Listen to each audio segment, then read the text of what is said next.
Three words for today's gospel: invitation, encounter, and witness.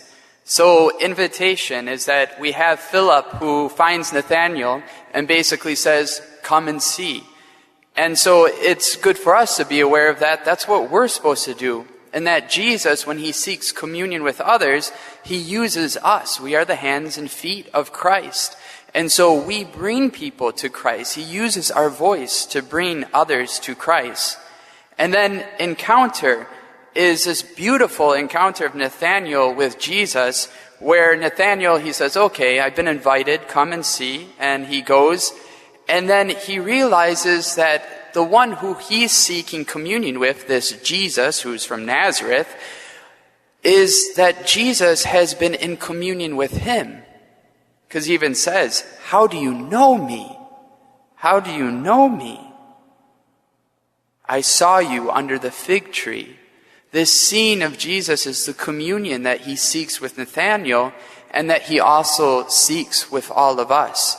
That God seeks continuous communion with us. This is beautiful, good news. Even if you don't feel his presence, or you're going through a hard time, or you feel empty, or you feel God's distance. No, he's not distant.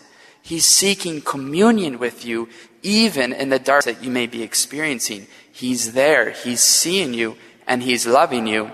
Even to the point that Nathanael then has this conversion where he says, you are the Son of God.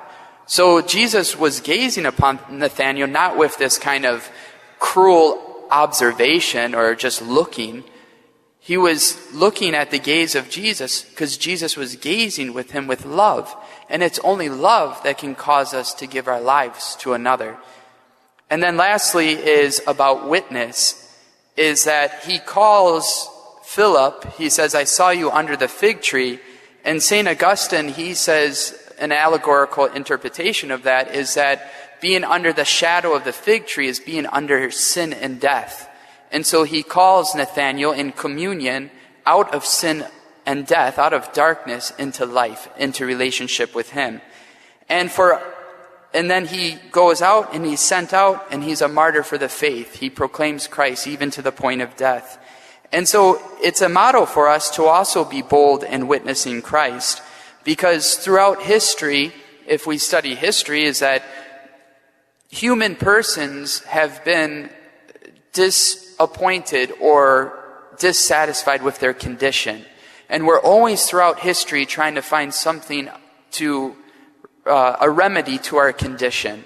You have communism, you have the horror of Nazism, you have all these ideologies that are trying to bring a sort of salvation.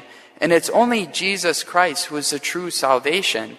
And so even today's age, we live in a secular society, and secularization is also an ideology. It's basically about satisfying your desires, don't harm others, and that through technology we'll be able to solve the problems of the human condition. And Christianity, as it's proclaimed throughout all 2,000 years, says, nope, technology won't do it. No ideology will do it. Only Jesus Christ. He's the one who pulls us away from the shadow of sin and death into life. So it gives us motivation to share this good news. There is salvation. There is a remedy to our condition. And it's found in Jesus Christ and the Holy Eucharist that we're going to receive. So let's ask for the grace to be people who invite, to be people who encounter the love of Jesus, and to be people who witness to this love of Christ. Because he's the way, the truth, and the life.